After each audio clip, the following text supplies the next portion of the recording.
श्री स्वामी समर्थ. एकदा माता पार्वतीने भगवान शंकरांना विचारले की भगवान, काल माझ्या एका भक्ताने मला स्मरण केले, म्हणून मी त्याची विनंती टाळू शकले नाही आणि रात्री त्याच्या स्वप्नात पोहोचले. त्यावेळी त्यांनी मला 3 प्रश्न विचारले. तेव्हा मी त्याला म्हणाले, उद्या मी तुझ्या स्वप्नात पुन्हा येईल आणि तुझ्या 3 प्रश्नांची उत्तरे नक्कीच देईन. प्रभू, जेव्हापासून माझ्या भक्ताने मला 3 प्रश्न विचारले तेव्हापासून माझे मन अस्वस्थ झाले आहे. आता कृपया मला त्या 3 प्रश्नांची उत्तरे सांगा आणि कृपया माझे समाधान करा, जेणेकरून मी माझ्या भक्ताला या 3 प्रश्नांची उत्तरे देऊ शकेल. भगवान शिव म्हणतात, पार्वती ठीक आहे, मला तुझे 3 प्रश्न सांग. तुझे समाधान करण्याचा मी सर्वतोपरी प्रयत्न करेन. तेव्हा माता पार्वती म्हणते, प्रभू, माझा पहिला प्रश्न आहे की कोणत्या स्त्रीच्या नशिबी पुत्रप्राप्ती नाही. माझा दुसरा प्रश्न असा आहे की कोणता दागिना परिधान केल्याने पुरुष किंवा स्त्रीचा वेदनादायक मृत्यू होतो.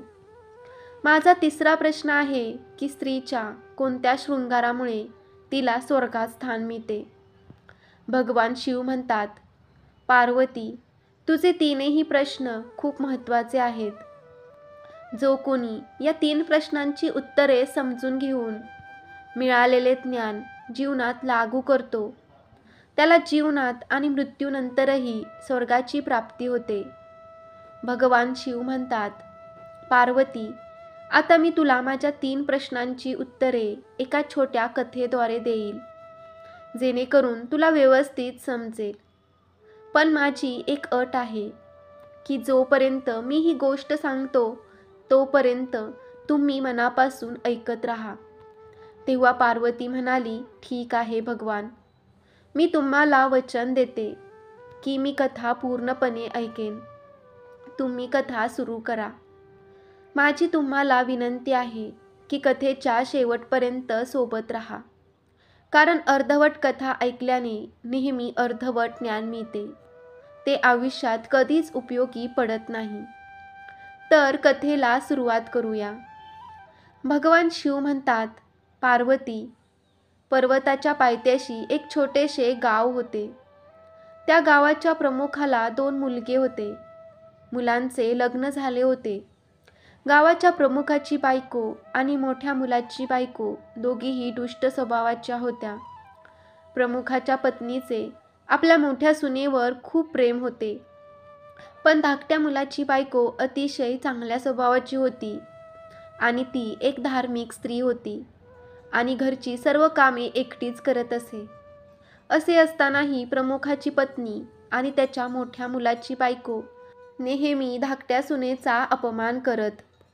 भगवान शिव म्हणतात, पार्वती, मुखियाच्या मोठ्या मुलाच्या सुनेला मुलगा झाला. दुसरीकडे धाकट्या सुनेला मुलगी होती, पण तिला मुलगा नव्हता. भगवान शिव म्हणतात, पार्वती, प्रमुखाची पत्नी आणि मोठी सून नेहमी लहान सुनेला मुलगा न झाल्याबद्दल टोमणे मारत असत, पण ती बिचारी काय करू शकते, ती नेहमी ऐकायची. आता मी प्रथम तुम्हाला प्रमुखाच्या धाकट्या सुनेची गोष्ट सविस्तरपणे सांगतो. या कथेतून तुम्हाला तुमच्या पहिल्या प्रश्नाचे उत्तर मिळेल, त्यामुळे कथा फार काळजीपूर्वक ऐका. तुमचा पहिला प्रश्न होता, कोणत्या स्त्रीच्या नशिबी मुलगा नाही. भगवान शिव म्हणतात, प्रमुखाची पत्नी ही अत्यंत दुष्ट स्वभावाची स्त्री होती. तिच्या स्वभावाने घरातील सर्व सदस्य त्रस्त झाले होते. प्रमुखाच्या धाकट्या मुलाच्या बायकोचे नाव सुमन होते. बिचारी रोज सकाळी अंधारात अंथरुणातून उठून कामाला लागायची आणि मध्यरात्र झाली की कुठेतरी अंथरुणावर झोपायची.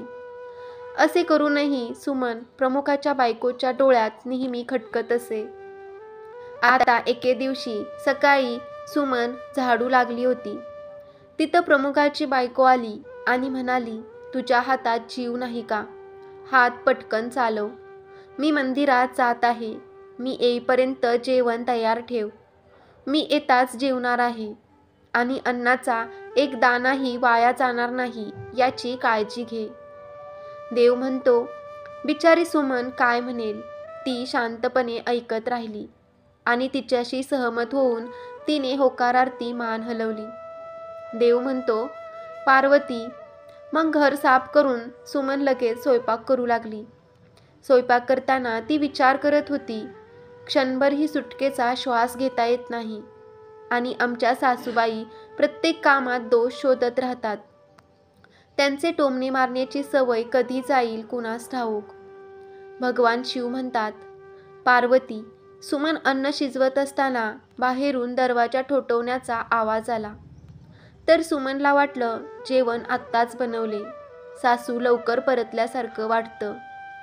तेवढ्यात सुमनने दरवाजा उघडला आणि तिथे एक साधू उभा असलेला दिसला. आता साधू म्हणू लागला, मुली, तुझे लग्न चिरकाल टिकून राहो.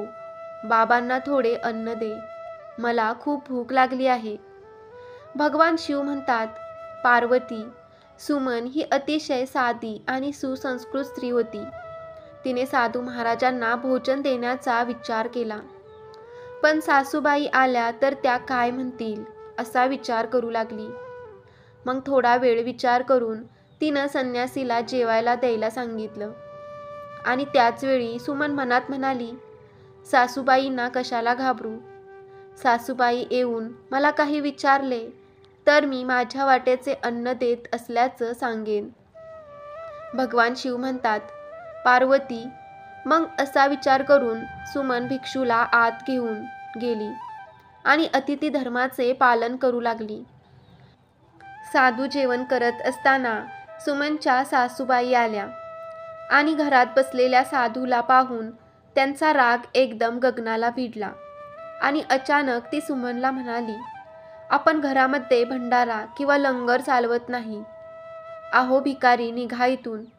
पण सुमनने तिच्या सासूला रोखण्याचा खूप प्रयत्न केला, पण त्या दुष्ट सासूने साधूला मारून घराबाहेर करून दिलं. त्याचे अन्न काढून फेकून दिले. आता तिचा राग सुमनवर भडकला आणि ती म्हणाली, मी तुला अन्नाचा एक कण वाया घालवू नकोस असं सांगितलं होतं, पण तू काय केलं. तू या महात्म्याला खायला इतके अन्न दिले. भगवान शिव म्हणतात, पार्वती. सुमन म्हणाली, आई, मी त्याला माझ्या वाटेचे अन्न दिले होते. यात इतकं वाईट मानण्यासारखं काहीच नाही. पाहुणे हे देवाचे रूप आहे. प्रत्येक गृहस्थाने अतिथी धर्माचे पालन करावे. अशा प्रकारे सासू सुनेचा वाद बराच काळ चालू राहिला. शेवटी त्या कुटील सासूने सुमनला घरातून हाकलून दिले. आता बिचारी मुलगी रडतच दार वाजवत राहिली. पण सासू दगडासारखी झाली. तिचे मन विरघळले नाही. आता सुमनकडे एकच पर्याय उरला होता, तो म्हणजे तिच्या घरी माहेरी परतणे. अशा प्रकारे सुमन तिच्या मातृगृहाकडे निघून गेली आणि मध्येच घनदाट जंगल होतं. भुकेने व्याकुळ होऊन सुमन आपल्या माहेरी जात होती. मग अचानक ढगांचा गडगडाट झाला आणि जोरदार पाऊस सुरू झाला. सुमनने पावसापासून वाचण्यासाठी झाडाचा आश्रय घेतला. मात्र पावसाचा जोर इतका होता की त्यातून बाहेर पडणे कठीण झाले. आता त्या झाडाच्या मुळाशी कोठार होतं. पाऊस थांबल्यानंतर ती बाहेर येईल आणि जोपर्यंत पाऊस पडत आहे तोपर्यंत कोठाराच्या आत राहून पावसापासून स्वतःला वाचवता येईल असा विचार करून सुमन कोठारामध्ये शिरली. जेव्हा ती सुमन वृक्षाच्या कोठारात गेली तेव्हा तिला त्या कोठारामध्ये एक ऋषी दिसला. ते ऋषी दुसरे कोणी नसून विष्णूच होते. तेव्हा विष्णू म्हणाले, बेटी, रडू नको. मला माहीत आहे की तुझे घरचे लोक तुझा अनादर करतात कारण ते वाईट स्वभावाचे आहेत आणि तुला टोमणे मारतात कारण तुझ्या वहिनीला मुलगा झाला आहे आणि तुला अजून मुलगा झाला नाही. तू काळजी करू नको. मी तुला एक कागद देतो. त्यात लिहिलेल्या उपायांचे पूर्ण भक्तिभावाने पालन कर. मग तुला पुण्यवान पुत्र प्राप्त होईल. आणि अशा प्रकारे कागद देऊन विष्णू तिथून अदृश्य झाले. पाऊस थांबल्यानंतर तिचा नवरा सुमनला शोधत तिथे पोहोचला. त्यानंतर आई वडिलांच्या घरी जाण्याऐवजी सुमन पतीसोबत त्याच जंगलात एका झोपडीत राहू लागली. मग एके दिवशी सुमनला मुलगा होण्याचा विचार आला आणि ती विचार करू लागली की जर मलाही मुलगा झाला असता तर मलाही सासरच्या घरात मान मिळाला असता. आता ती मुलगी असाच विचार करत होती तोपर्यंत तिला साधूने दिलेला कागद आठवला. सुमनने तो कागद वाचला तेव्हा त्यात लिहिलं होतं की मुलगा होण्यासाठी स्त्रीने नेहमी रात्री पुरुषाच्या डाव्या बाजूला झोपावे. उजव्या बाजूला झोपल्याने उजव्या अनुनासिक स्वर क्रियाशील होतो. त्यामुळे जेव्हा जेव्हा पुत्रप्राप्तीची इच्छा असेल तेव्हा त्या स्थितीत मिळण्यापूर्वी पुरुषाचा डावा स्वर आणि स्त्रीचा डावा स्वर सक्रिय होईल याची खात्री करावी. त्यावेळी गर्भधारणा करावी. असे केल्याने नक्कीच मुलगा होईल आणि याउलट अनुनासिक स्वर सक्रिय झाले तर मुलगी जन्माला येते. कागदात पुढे असे लिहिले होते की मासिक पाळी सुरू होण्याच्या 5व्या रात्री मिलनाने मुलगी जन्माला येते. 6व्या रात्री मिलनाने मुलगा जन्माला येतो. 7व्या रात्री संगमताने मुलगी जन्माला येते. 8व्या रात्री मिलनातून मुलगा जन्माला येतो. 9व्या रात्रीच्या मिलनातून मुलगी जन्माला येते. 10व्या रात्री मिलनातून मुलगा जन्माला येतो. 11व्या रात्रीच्या मिलनातून सुंदर आणि सुशील चरणाची मुलगी जन्माला येते. 12व्या रात्रीच्या मिलनातून मुदत आणि सद्गुणी मुलाला जन्म मिळतो.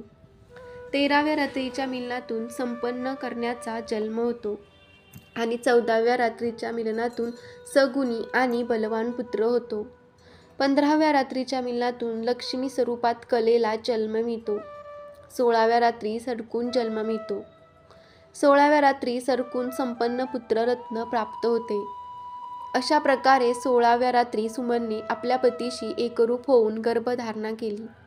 आता सकाळी अंघोळ करून पूजा उरकून सुमनचा नवरा लाकडे तोडायला गेला. तोपर्यंत वादळ आलं आणि वादळात सुमनची झोपडी उडून जाते आणि मुसळधार पाऊस सुरू होतो. आणि मग तिने स्वतःला पावसापासून वाचवण्यासाठी झाडावर पत्ता लिहिला. हा पत्ता त्याच कोठाराचा होता ज्यात सुमन पावसापासून वाचण्यासाठी लपली होती. सुमनने झाडावर पत्ता लिहून ठेवला होता जेणेकरून तिचा नवरा परत आल्यावर झाडावर लिहिलेला पत्ता वाचून त्याच झाडाजवळ येईल. सुमन येऊन त्या कोठारात लपते. त्या झाडाच्या मुळाशी एक कोठार होते. त्यात ती सुमन गेली. त्या झाडाच्या वर 2 राक्षस राहत होते. एकीकडे पावसापासून स्वतःला वाचवण्यासाठी सुमन त्या कोठारात लपून बसली होती आणि दुसरीकडे ते दोघेही राक्षस पावसाने हैराण होऊन झाडाकडे येत होत्या. तेवढ्यात एक राक्षसी स्त्री त्या झाडाजवळ आली आणि म्हणाली, आता मी चालू शकत नाही. आता मला सुवर्ण बेटावर जावेसे वाटू लागले आहे. तर दुसरा राक्षस म्हणाला, यात कोणती मोठी गोष्ट आहे. हे झाड आता आपल्याला उडवून सोन्याचे बेट असलेल्या ठिकाणी घेऊन जाईल. मग दोघेही राक्षस झाडाच्या फांदीवर बसले आणि झाड अचानक उडू लागले. दुसरीकडे थकलेली सुमन कोठारात लपून बसली होती. कोठारात शिरताच सुमन झोपी गेली. मात्र झाड उडण्याच्या आवाजाने सुमनला जाग आली आणि झाड उडताना पाहून सुमन घाबरली. मग सुमनने कोठाराच्या बाहेर डोकावले तेव्हा तिला झाडाच्या फांदीवर 2 राक्षस बसलेले दिसले. शेवटी सुमनने परिस्थितीशी तडजोड केली आणि आता जे होईल ते चांगलं होईल असा विचार केला आणि मग काही वेळ उड्डाण करून ते झाड एका सोन्याच्या बेटावर पोहोचलं आणि उतरलं. दुसरीकडे दोन्ही राक्षसांना भूक लागली होती. त्यामुळे दोघेही भक्ष्याच्या शोधात बाहेर पडले. ते 2 राक्षस निघून गेल्यावर ती सुमन कोठारातून बाहेर आली आणि तिने सुटकेचा निश्वास सोडला. आता सुवर्ण बेटावर पसरलेली वाळू पाहताच सुमनला अचानक ही वाळू चमकत असल्याचं आश्चर्य वाटलं आणि मग सुमन म्हणाली, अरे ही तर सोन्याची वाळू आहे. आणि मग सुमनने तिच्या पदरात जमेल तेवढी वाळू बांधली आणि ती पुन्हा शांतपणे सुमन कोठारामध्ये गेली. दुसरीकडे दोन्ही राक्षस पुन्हा झाडाजवळ आले आणि एकमेकांना म्हणू लागले, आज पोटभर जेवण केलं आहे. आता आपण जिथून आलं तिथं परत जाऊया. आणि मग थोड्याच वेळात ते झाड जिथून उडून आले होते त्याच ठिकाणी परत गेले. तोपर्यंत सुमन त्याच कोठारात लपून राहिली. त्यानंतर काही कारणाने ते राक्षस झाडावरून उतरून बाहेर गेले आणि दोन्ही राक्षस त्या झाडातून बाहेर पडताच सुमन सोन्याची वाळू घेऊन कोठाराच्या बाहेर आली आणि मनात विचार करू लागली की एवढे सोने पाहून माझ्या सासूबाईंना आनंद होईल आणि मी आता घरी परत जाईन. माझ्या सासऱ्यांना आणि मी माझ्या सासूला इतकं सोनं देईल, मग ती कधीच माझा द्वेष करणार नाही आणि माझ्यावर कायम प्रेम करेल. येथे सुमन असाच विचार करत होती. तोपर्यंत सुमनचा नवरा सुमनच्या शोधात त्याच कोठाराच्या दिशेने येतो आणि मग सुमनने तिच्या नवऱ्याला सगळा प्रकार सांगितला आणि ती तिच्या पतीसोबत घरी जाते. घरी सुमन तिच्या सासूला म्हणते, सासू बघा मी तुमच्यासाठी काय आणले आहे. आणि मग असे म्हणत सुमनने दाराची आणि तिने सर्व सोने तिच्या सासूला दिले. तिला सोनं कसं मिळालं याची संपूर्ण घटना ती तिच्या सासूला सांगते. सोने घेतल्यावर सासूला अचानक राग आला आणि म्हणाली, तू खूप कमी सोनं आणलं आहे. जे सोनं होते ते तू सर्व आणायला हवं होतं. मग सासूबाईंचे म्हणणे ऐकून सुमन म्हणू लागली, आई एवढे सोने आपल्या 3-4 पिढ्यांसाठी पुरेसे. सासू म्हणू लागली, मूर्ख, सोने कधीही पुरेसे नसते. ते जितके जास्त तितके कमी. आता मी जाऊन बघ किती सोने घेऊन येते. सुमनने तिच्या सासूला खूप समजावले, पण त्या लोभी दुष्ट स्त्रीला एकही गोष्ट समजली नाही.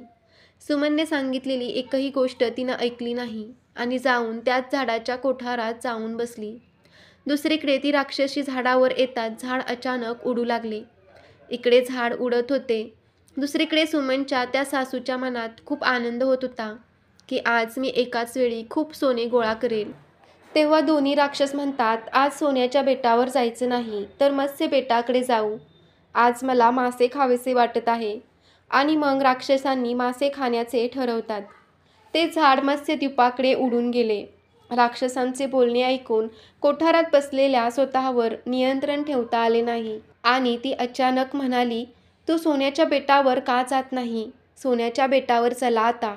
त्या लोभीबाईने असा आवाज काढताच त्या राक्षसांच्या लक्षात आले की झाडाच्या कोठारात कोणीतरी नक्कीच लपले आहे आणि दोन्ही राक्षसांनी त्या स्त्रीला पाहताच तिला लगेच उचलून झाडावरून खाली फेकून दिले आणि ती जमिनीवर पडताच त्या लोभी स्त्रीला आपला जीव गमवावा लागला. आता जेव्हा प्रमुखाला ही माहिती मिळाली की त्याची पत्नी मरण पावली, तेव्हा प्रमुख ताबडतोब आपल्या धाकट्या मुलाच्या सुनेकडे म्हणजे सुमनकडे जातो आणि तिला म्हणतो, मुली, मी तिला असे काही करू नकोस असं आधीच सांगितलं होतं. अति लोभी नसावे आणि असतात त्यांच्यावर प्रेम केले पाहिजे. मग मी काय करू? तिनं माझं एकही शब्द ऐकला नाही आणि आज तिला तिच्या कृतीचे फळ भोगावे लागले. दुसरीकडे सुमन तिच्या पतीसोबत आनंदाने राहू लागली. नंतर जसा जसा वेळ निघून गेला तसा सुमनला एक अतिशय हुशार मुलगा झाला. मग सुमनला आपल्या मुलाला तिच्या मांडीवर खेळवताना आनंदाची सीमा राहिली नाही आणि तिने पुन्हा विष्णू आणि लक्ष्मीचे मनापासून आभार मानले. दुसरीकडे प्रमुखाच्या मोठ्या मुलाची सून, जी नेहमी सुमनला मुलगी झाल्याबद्दल ताने मारायची, जेव्हा सुमनला मुलगा झाला आणि पैसेही मिळाले तेव्हा तिची बोलती बंद झाली. दुसरीकडे प्रमुखाचा मोठा मुलगा आणि सून गरिबीत दिवस घालवू लागले. म्हणून प्रमुखाची मोठी सून जाते आणि सोबत समोर हात जोडून तिच्या चुकीबद्दल माफी मागते. सुमन एक अतिशय दयाळू स्त्री होती. ती तिच्या जाऊबाईला माफ करते आणि तिने आणलेले अर्ध सोनं तिच्या जावेला देते आणि अशा प्रकारे प्रमुख आपल्या धाकट्या सुनेची खूप प्रशंसा करतो आणि मग त्या प्रमुखाचे संपूर्ण कुटुंब मोठ्या प्रेमाने जीवन जगू लागते. हळूहळू वेळ आनंदाने जाऊ लागला. प्रमुखाच्या मोठ्या सुनेला जन्मलेला मुलगा वाईट वळणाचा होता, म्हणून त्याने सर्व सोने वाईट गुणांमध्ये वाया घालवले. आणि दुसरीकडे सुमनला झालेला मुलगा खूप हुशार होता. त्याने आयुष्यात एवढी प्रगती केली की त्याच्या आईवडिलांचा अभिमान वाटला. आणि मग सुमन आणि त्याच्या वहिनीने आपले आयुष्य भरभरून जगले. वा मृत्यूच्या पक्षात सुमनला स्वर्ग प्राप्त झाला आणि तिच्या वहिनीला नरक स्थान मिळाले. भगवान शिव म्हणतात, पार्वती, तुझा पहिला प्रश्न असा होता की कोणत्या स्त्रीच्या नशिबात पुत्रप्राप्ती नाही. तेव्हा समजून घ्या, जे विष्णूने सांगितलेल्या नियमांच्या विरुद्ध गोष्टी करतात त्यांना पुत्रप्राप्ती नशिबी नसते. म्हणून ज्या बंधू भगिनींना मुलगा किंवा मुलगी व्हावी असे वाटते त्यांनी ही कथा पुन्हा पुन्हा काळजीपूर्वक ऐका आणि त्यांच्या इच्छेनुसार संतान प्राप्त करा. तुझा दुसरा प्रश्न होता की कोणता रत्न धारण केल्याने पुरुष किंवा स्त्रीचा वेदनादायक मृत्यू होतो. तर समजून घ्या की हा लोभाच्या रूपातील एक रत्न आहे, जो प्रमुखाच्या पत्नीने परिधान केला होता आणि भरपूर सोने आणण्याच्या लोभापती कोठारात प्रवेश केला आणि राक्षसांनी खाली फेकल्यामुळे प्रमुखाच्या पत्नीचा वेदनादायक मृत्यू झाला. त्यामुळे लोभाचा दागिना कधीही घालू नये. भगवान शिव म्हणतात, पार्वती, आता तुझा तिसरा प्रश्न होता की कोणत्या शृंगारामुळे स्त्रीला स्वर्गात स्थान मिळते. चरित्रवान आणि पतीप्रती भक्ती असलेली स्त्री तिच्या मृत्यूनंतर स्वर्गात जाते. तर मित्रांनो, तुम्हाला ही कथा कशी वाटली कमेंट करून नक्की कळवा. आवडल्यास लाईक करा, शेअर करा आणि चॅनेलला सबस्क्राईब करा. धन्यवाद.